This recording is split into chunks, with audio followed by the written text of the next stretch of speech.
Welcome to the Powerlifting and Power Ballads podcast, where we bring you a weekly dose of powerlifting news, tips, and training advice with a touch of 80s rock ballads. This podcast is presented by Team Rohr Powerlifting, your source of the most comprehensive coaching and meet day preparation. Here are your hosts, Josh Rohr and Laura Sturm. All right, welcome to episode 52 of the podcast. I am Josh Rohr. And I'm Laura Sturm. Welcome. So we're going to get into a few things here, particularly dealing with the post-meet blues. Been seeing a lot of posts on Instagram, social media where people, competed at nationals and now they're just kind of like, don't really have the motivation, not sure where to go. So we're going to talk about it. So first thoughts, Laura. Well, I mean, it's a real thing, especially when you've been training really hard leading up to an event. And then, you're putting a lot of emotion, a lot of time, a lot of yourself into that event. And then it happens. And then you're like, wait, well, what now? Now what? I mean, you can kind of feel a little lost. I remember that feeling pretty well, actually. So the trick of it is, I think we tend to, especially powerlifters and anyone who's pretty heavily into a sport, we're a little all or nothing, right? We're all in or we're not. And then, once it's over, then it's easy to kind of not be in that not part, right? And then we wrap our whole identity around it, like, who I am and what I'm doing and everything that I'm reaching for and all my goals are wrapped into this one day, which is a lot to put into, one day and then have all of that like turn off. Like it's like when you think of it, and it's kind of ridiculous to base so much on that one day, which may or may not go the way you think it, and pretty much won't go the way you think it's going to, because there's so many things that are out of your control, and it won't go the way you ever picture it to, right? It just won't. And then, you put all your time and effort into it, and then that's gone. And then you're like, okay, what's next? So my advice would be to know that that's going to happen, probably expect it, just because if you're putting so much time and effort into it, once it's over, you're going to have that lull after. So expect it, know it's going to happen, and be okay with it. Like, you have to go, okay, I understand that right now I don't have my next thing and I feel a little lost, and you got to have to be okay with that. But I'd also caution against putting too much of your identity wrapping up into, like, I know that there was a lot of meets that was like, all right, this meet, I'm gonna, a lot of outcomes, like my head would get wrapped around outcomes. I'm gonna, place, of course, first I wanted, everybody does, right? That's natural. Like, I'm gonna get another championship under my belt. I'm gonna, I'll just be happy when I get this American record. Right. And that doesn't really work that way. Like, you base a lot of your self-esteem and like what you think is going to make you happy over a record or a PR or anything. And then you get it or you don't, whichever. Right. But what happens if you get it? Then you get it and you're like, okay, I'm going to be happy now. And then you're like, wait, it isn't the thing that makes me happy. It's just another thing. Like, you can't expect those circumstances or those things to be the thing that make you happy. It's just something that's outside of yourself, and you can't base everything on that. We do, but I think we have to kind of step back and go, wait, this is a sport. This is fun. It's an experience. But this is part of my life experience. This isn't my life. Yeah.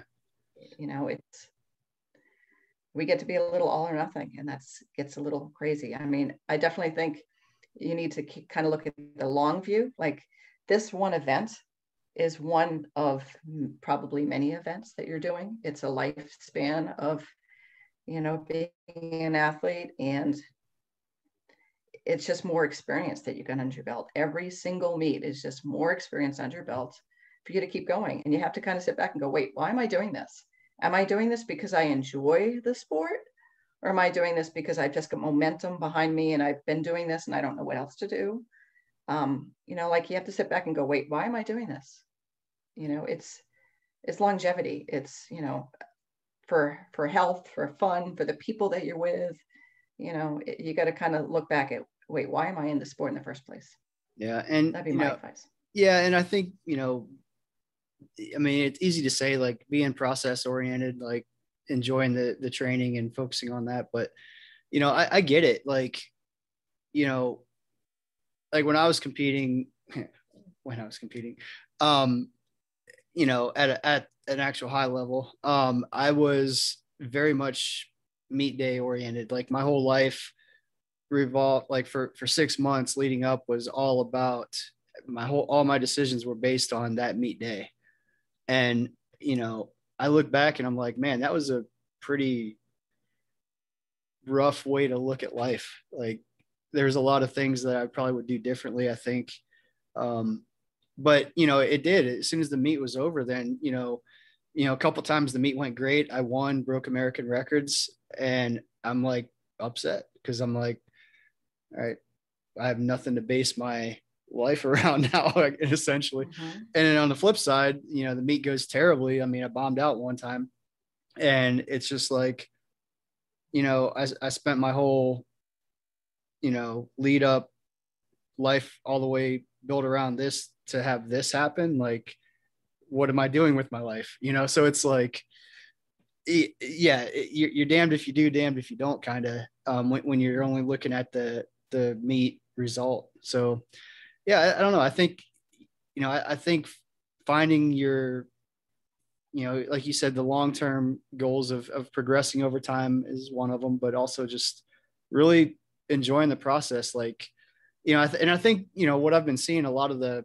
you know, on social media stuff, I think what people are struggling with is like, you know, we as lifters, we obviously like to lift heavy, right? That's our deal. And you kind of just come off of that peak where you're, you know, you're lifting heavy, you're ramping up, and you lift heavy at the meet. And now, you know, you're doing all this hypertrophy work, like, you know, not lifting heavy, maybe not even doing the actual squat, bench, deadlift movements per se. And it's just like, you know, what am I doing? I feel like I'm losing all of my gains, you know? So I think there's that psychological factor too, of, you know, am I going backwards? And you know, I think it's just important to, you know, and if you have a coach, I think it's a good opportunity to talk with them too. Like, you know, why, you know the whys, like, why are you doing the hypertrophy work now? And, you know, like, am I getting weaker? Like, you know, those things are, you know, just from our, you know, on our team, like, you know, most of our lifters are doing more hypertrophy work right now. So they're not lifting super heavy,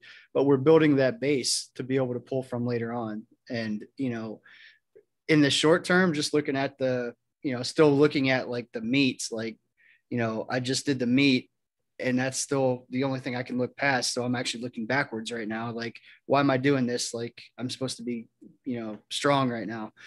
And that's not the, you know, you're not necessarily going to be, you know, you should have been strong at the meet, not immediately post meet when we're breaking things down and building back up from scratch. So, you know, just understanding the bigger picture of it. And, you know, and sometimes it's a matter, like, you know, people that do have that very focused meet day, you know, and they're very meet day oriented, and, you know, maybe we need to immediately pick your next meet if that's really what makes you tick. You know, and for some of them, some lifters, a lot of lifters, they don't have their next meet picked out yet. So I think maybe that's part of it. They just feel like they're training for nothing, maybe, you know, right now, which in reality is not the case, because no matter if you're doing a meet in another 12 weeks or a meet in 6 months, like, these are the important building blocks that you can benefit from now. So skipping those is basically shooting you in the foot. Yeah. And I think training for nothing is a dangerous place to be, right? Like, yeah. I mean, powerlifting is a sport and it involves a event, but, you know, sometimes there's the sake of training for training, you know, like training for the enjoyment of lifting and having fun. I mean, I think sometimes we get way too caught up in the outcome. Yeah. You know, like, why are you doing it in the first place? You were doing it probably, I mean, I got into powerlifting for health reasons, you know, just, it made my joints feel good and it was fun. And, you know, like, you got to go back to why you did this in the first place. I feel like. Do you feel like there's a difference, like, with, like new lifters versus elite lifters with this, I guess, thought process, like immediately post meet? That's a good question. I think the more experience you have under your belt, maybe not so much elite lifters, but lifters. And I'm sorry, we're podcasting from my house, and my dog is now being loud. Now that once you have more meets under your belt, I think to expect that kind of letdown feeling after, and then realize, it's just part of the process. It's part of longevity. Like my first nationals, when I felt like I didn't do as well as I really wanted to, I felt that huge letdown. And I'm just like, wait, this is just part of the, it's my first nationals. It's not my last nationals. It's my first nationals. And I'm not, in the sport to, break necks and write checks and then walk away from it. You're there for the long run. Write checks and break necks. I don't remember the saying. I'm totally George Bushing that cliche. But like, are you in it for a record and a medal, or are you in it for the long run? Are you in it for the people and the journey and the experience and how it makes you feel and why you got there in the first place? Or are you in it just to hey, I got a trophy and got a medal and now I'm done? I mean, I think with experience, you come to expect the ups and downs, even emotionally. Yeah. I don't know. I almost think the opposite to a degree, like maybe because like with the newer lifters, when they do a meet, like they've never done a meet before. So they kind of didn't really know what to expect. And then when it's over, it's like, well, I've trained, like I did a meet, but like most of my experience has been training. And I think once you start having that success and placing at the meets, like it becomes like, well, I can't do worse than I did. Like that would be, even if you lifted more weight, but placed worse or placed better, but lifted less, like I can see elite lifters taking both of those scenarios as negatives in a way. That's a good point, really. And I think like, as I got better and like after winning my first world championship or my second one, it was just like expected that I kept doing the same thing. Like my identity got so wrapped up in just like, the next meet, the next nationals, the next world champion, the next. Like what happens if I get second at worlds? Like, it'd be super embarrassing, and then you start, but then you look at it objectively. It's like, well, first of all, getting to the world championships is a freaking big deal. Like even if you place dead last, but like, once you've had that level of success, like it's very hard to, accept anything less. And then that just becomes a feed. Like it's feeding like the whole idea that it's all about that meet day, and I think that can be it can suck you in, and it's rough. Yeah. And you definitely set more expectations for yourself, and you think it kind of matters. And I think, it doesn't actually. Well, and I think also like, and I've heard from, some of the lifters that, that I've coached, like that have had success at the international level, like, if they don't have the meet that they want, they put all that pressure on themselves, but I think they extend that out and assume that everybody else around them has more disappointment in them for not winning or for not hitting a PR or whatever it is. And I think that's a farce. Like, I think the lifter themselves typically puts way more of that on themselves and blows it up out of proportion more than what is actually reality. So yeah, absolutely. Well, and I remember like the first time I went to Worlds, I was nominated like in a third position, right? I wasn't expected to, medal that, at gold anyway, right? I wasn't really expected to get that. So I felt like I had nothing to lose. Yeah. Like go for it, you got nothing to lose. But once you're there and you're, the world champion, well, now you have everything to lose. You're the person who everyone's trying to knock you off that podium, and they're not really. Right. You just think they are, and now you feel like, I think a target on my back. And, I think they are. Maybe they are. Yeah, from a competitive standpoint, I think they are, but I don't think it's right. It's not the. I guess it's not the. I don't know how you say it. it's not it's not about you. It's about them getting to the yeah, and top. it's not the end of the world scenario if Mm-hmm. you know, if you don't hit PRs or you happen to get second, like that doesn't make you a worthless pile of garbage, you know, which Right, I think right. that becomes the narrative that people tell themselves sometimes. Yeah. And I guess, you know, with a little bit of age and maturity, you just kind of start putting things more in perspective and going, okay, you know. And I think at one point I was on a, you know, next meet. And when I injured my knee, like in a weird way, I was kind of relieved, Yeah. you know, because I was just like, oh, I have to get off this continual treadmill of next meet. And now when I go back in, it's a decision I'm making to do that instead of just momentum carrying me to the next one. Yeah, that and it feeling like a job, like you have to do it. Right. And like Yeah. for everyone else expecting me to do it and letting Yeah. them down if I don't. Yeah. And I think that's a very good point. I think, you know, at the fundamental root of it, I think that's what needs to be looked at is, are you enjoying it? Is this something you're doing for you? Or is it something you're doing for everybody else? If it's something you're doing for everybody else, it might be time to step away. I mean, I hate to say that, but Right. but you know, obviously I want everybody to do powerlifting, but in your, you know, this is my new thing. In your heart, if you know that it's just not what you really want to do, then, you know, don't put yourself through it just because you think everybody else is expecting it of you. Right. Well, and you know, I think Ian Bell posted not long ago about how he kind of took a break away from it a little bit and got back to it because of the love of lifting. And you know, I you know, identified with what he said and just, oh yeah, I understand. Like just being on that treadmill, and especially having been in the health and wellness field as, you know, my profession at the time, everything got mixed up into that. And then, you know, I have a squat rack out in my garage that, you know, I don't use as often as I can. And sometimes it just feels like I'm still a little burnt out from the whole thing. Yeah. Which is a little sad. So don't go into burnout. You know, give yourself a break and know that it's longevity in the long run. And remember why you're there. Yep. Exactly.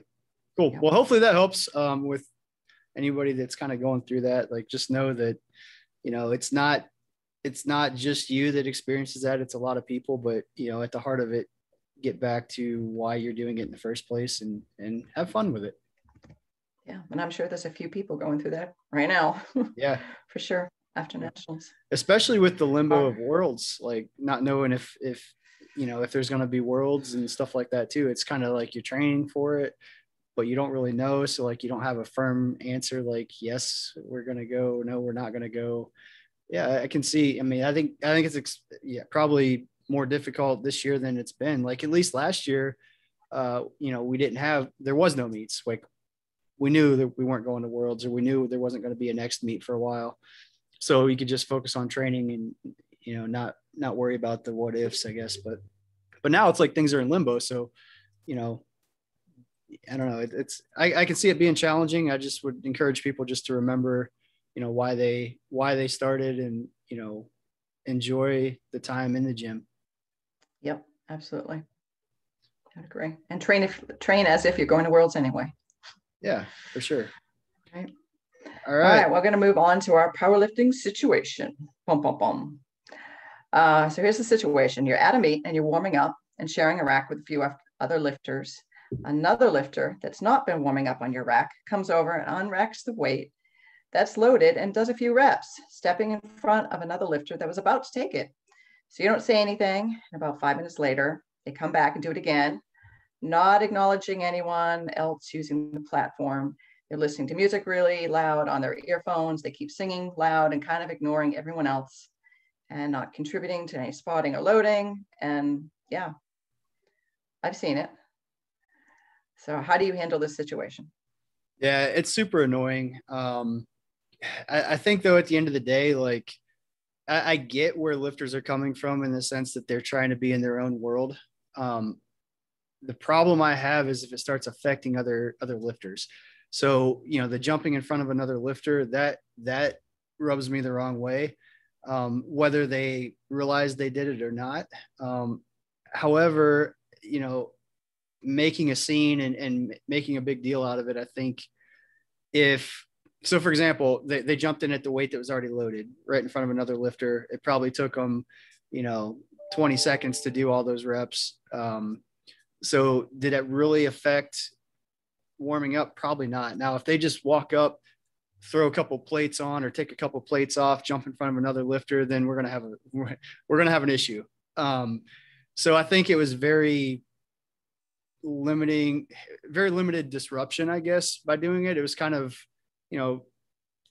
might rub you the wrong way, but at the end of the day, is it worth making a big scene for something that really didn't affect the flow?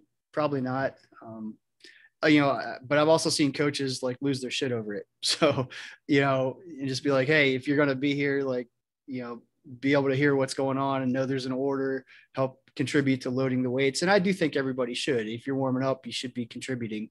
But maybe this is the first time lifter, maybe they took way too much pre-workout already. And, it's not necessarily an excuse, but like, just, try to be a little bit flexible with people too, I think is kind of how I look at it. So to me, again, and I know I'm probably the minority in this, but I would probably not say or do anything about it unless it really became a disruption. I would say if you're a lifter, you need to let it go, especially if it didn't interrupt, because then you're spending your energy on someone else instead of what's going on with you. If it didn't actually affect the flow of things, just move on and let it be. If they, do it twice and it starts to disrupt things, you might want to just be hey, did you know that you've just kind of messed up our flow here? You might not even be aware. I would really approach it that way. And getting pissed off right before during the warm-up is really going to be detrimental to anybody. If you have a coach with you, I would probably give the hairy eyeball to the coach and say, hey,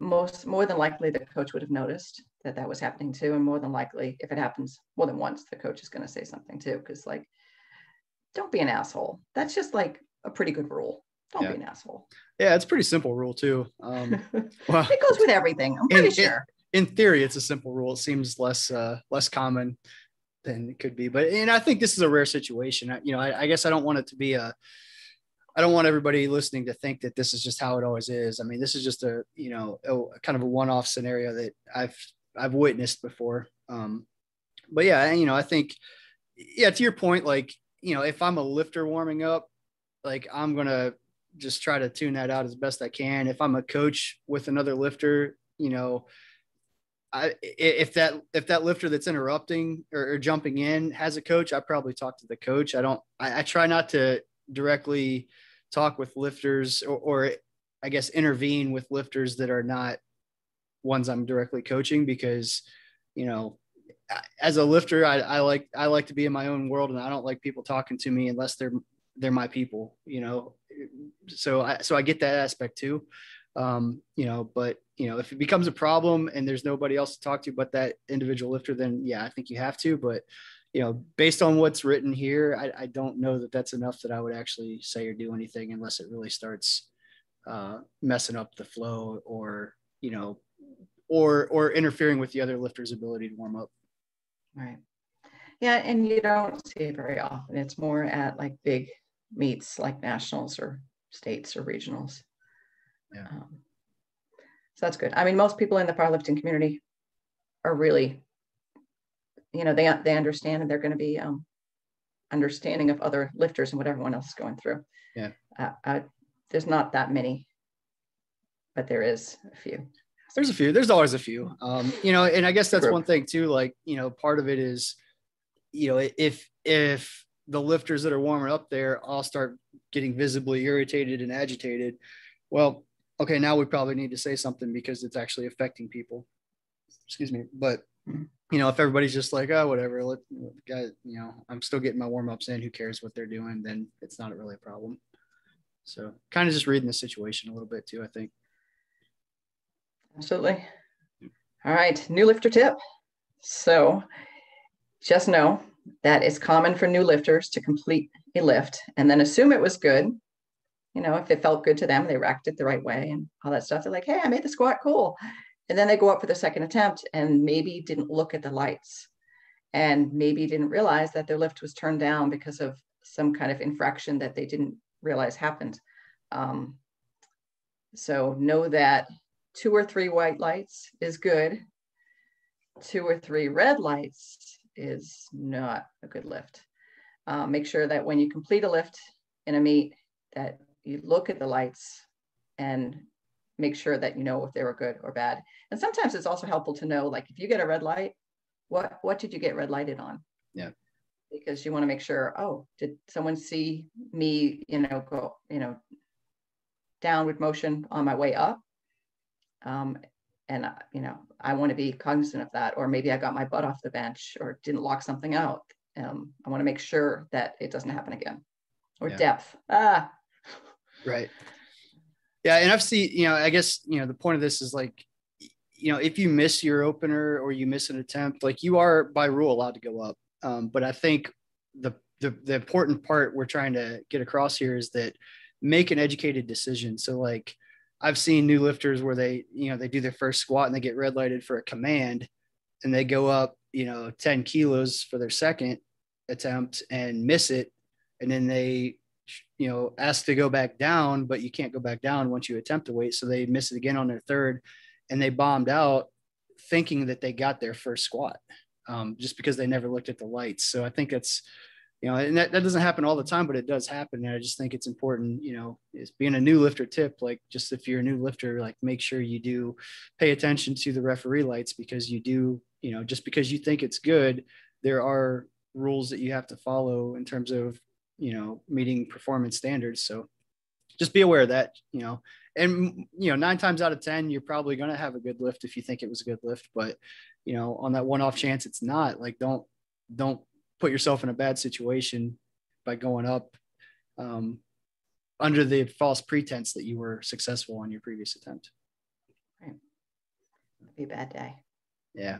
And I like I said, I've seen it. I mean, and it's, and they, the lifter thinks there was a mistake because, and actually, in one situation, the lifter didn't even know until awards when they didn't get called up. They went up to the meet director after the meet. I was the meet director. They went up to like, hey, you forgot to call my name. Because I think there was only like 3 people in the weight class, but we only gave awards to 2. They're like, you forgot to call my name. I'm like, what's your name? And then like, oh, well, you bombed out. Like, well, what does that mean? I'm like, well, you didn't get any of your squats. Like, well, my first one was good. I missed my second 2. I'm like, well, this says it wasn't good. And then, talking to the referees, like he figured out what happened. Right. And then you have to be that person that delivers that news. Yeah. And it sucks. And they legit did not know. They really thought they were successful with it. So I think it's just, just being aware of that. And like I said, they could have, made the decision to go up if they missed, but the heartbreaking part is when they legit didn't know, like they really thought they were good. Like it's your own fault. It's your own fault if you miss and say like, you know what, I'm going up anyway. And then you miss, that's on you. But when you, just legit didn't know that the lift was turned down, like, that's why I say, just like, make sure you see the lights first and understand if it was good or bad and find out why, if it was not a good lift before you go up, and most times 99% of the time I'm going to have a lifter repeat because, they missed it for some reason. So get it on the board before you go up. But again, it's not against the rules to go up. So you are allowed to just, I know I'm repeating myself now, just make sure if it was good or bad so you can make an informed decision. I love how you bring in, like, you have years of experience in running meets and being a coach and being in the sport of powerlifting. So I love how you bring that into this podcast. And I want to give you an extra shout out because this is our anniversary edition. Woo-hoo! It is. This is our 52nd year. Wow. 50 seconds. Speak for yourself, Laura. Episode. Yeah, well, it's hard. It's hard being blonde and old. So yeah, this is our anniversary and we've been around for a year now. And yeah, both of our listeners appreciate that. Yeah, maybe we'll get 3 in our second year. But so yeah, we actually July 2nd of 2020 was our first episode, and that was 10 days ago, or I guess 14 days ago when this comes out. But we're on episode 52, so it looks like in a full year we've only missed 2 episodes, I believe. Yeah, it's not bad. That's not bad. Yeah. Not bad for a bunch of amateur schmoes. We have no idea what we're doing. Still. It's okay. That's all right. After a year, what have you learned about podcasting? Nothing.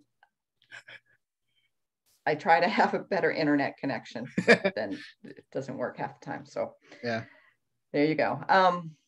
I also wanted us to touch on the fact that, yes, this is the Powerlifting Power Ballads podcast, and we didn't talk anything about music today. Josh, what's with that? Well, we are going to start that back up. So we just finished our top 5 list of 80s albums. We're going to start a new top 5 list. So if you were not participatory in the previous one, here's your chance to jump in. We're going to, after the list is compiled and we announce it week by week, we will do another tournament to see who had the best list. But the list we're going to do top 5 80s one-hit wonders. So instead of albums, this is going to be just one-hit wonder songs. So if you want to participate, you can shoot us your top 5 list to plballadspodcast@gmail.com or DM us on Instagram at plballads. PL Ballads or PL Ballads Podcast? I don't even remember our Instagram. PL Ballads Podcast. Yes. PL Ballads Podcast is our Instagram. Wow, I had a brain fart there. But yeah, so we're gonna get week by week. We're gonna start. We'll reveal everybody's number 5 one-hit wonder, then everybody's number 4, et cetera, et cetera. We may alternate it if we have a whole lot of participation. We might just do a couple people's number 5 and then whatever. But either way, we'll do a countdown like before, and then we'll do a tournament. Let everybody vote on who has the best list, and we'll have some sort of prize for the winner of that. So if you want to participate this time around, definitely shoot us that list. We'll start revealing ideas already. This is exciting. Oh, I have a few. A lot of my lifting playlist is some one-hit wonders.